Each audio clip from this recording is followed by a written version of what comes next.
Hello friends, कसे आहात सगळे? आज मी शेतावरती आलेली आहे. मला खूप आवडतं शेतावरती किंवा मळ्यात यायला. आमच्याकडे मळा हा शब्द वापरला जातो. जेव्हा कधी वेळ मिळतो किंवा जेव्हा कधी मी गावी येते, तेव्हा शेतावरती आवर्जून येते. कारण इथली कामंही पाहता येतात शेतीची आणि खूप छान वाटते इथं आल्यावरती. आजही आमच्या शेतामध्ये कांद्याची लागण चालू आहे. आम्हाला यायला थोडासा उशीर झाला, त्याच्यामुळे बऱ्यापैकी इथं कांदा लावून झालेला आहे. कांद्याची सुरुवातीला अशी रोपं करून घेतली जातात, म्हणजे कांद्याच्या ज्या बिया आहेत, त्या टाकून त्याच्यापासून 2 आठवडे साधारणतः वेळ दिला जातो आणि त्याच्यानंतर कांद्याची रोपं अशी तयार होतात. जेव्हा 2 आठवड्यानंतर कांदे लागायला लागतात खाली, तेव्हा ती रोपं उपटली जातात आणि ती वेगवेगळी करून मग लावली जातात. रोपं लावण्याच्या आधी त्याच्या अशा पेंड्या तयार केल्या जातात. म्हणजे जेव्हा तुम्ही दिवसाच्या सुरुवातीला जे काम करणारे लोकं आहेत, ते कांदा लावायला सुरुवात करतात, तेव्हा ह्या ज्या पेंड्या आहेत त्या सगळ्या बरोबर घेतात आणि पटपट असे एक-एक करून ही रोपं लावत जातात.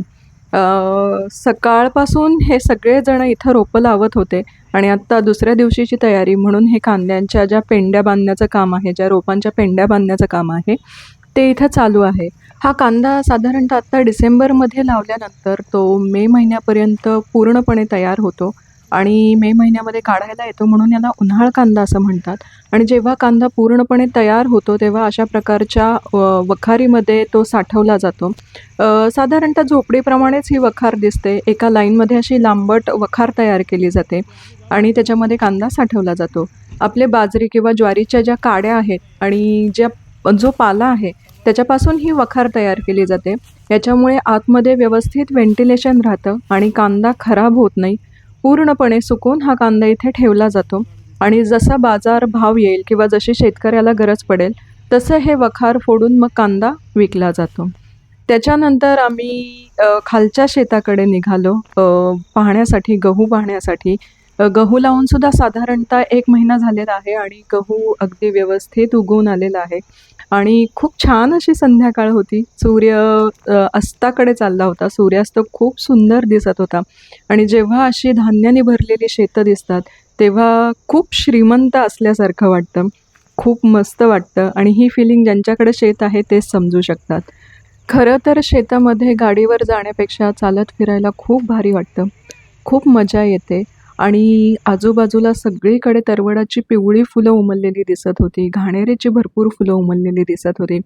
तरवड ह्या झाडाला आमच्याकडे तरवड म्हटलं जातं. तुमच्याकडे अजून कुठलं नाव असेल तर मला कमेंट करून नक्की सांगा. ही पिवळी धम्मक फुलं खूप छान दिसत होती आणि नवरात्रामध्ये जेव्हा देवीचं नवरात्र बसतं, तेव्हा या फुलांची माळ करून देवीला घातली जाते आमच्याकडे. कारण खूप सुंदर असतात ही फुलं आणि ही फुलं बघतच आम्ही खाली शेताकडे निघालो जिथे ऊस लावला होता.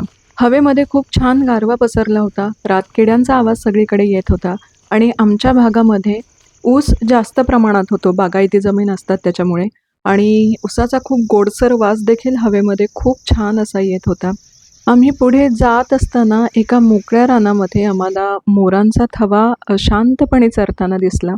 खूप कमी वेळा असे मोर इतक्या निवांतपणे चरताना दिसतात, कारण त्यांना माणसांची चाहूल खूप पटकन लागते.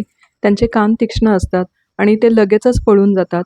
पण आत्ता जी शेतावरची काम करणारी माणसं होती ती जवळजवळ सगळी घरी गेली होती आणि त्याच्यामुळंच हे मोर असे शेतामध्ये निवांतपणे चरताना दिसत होते.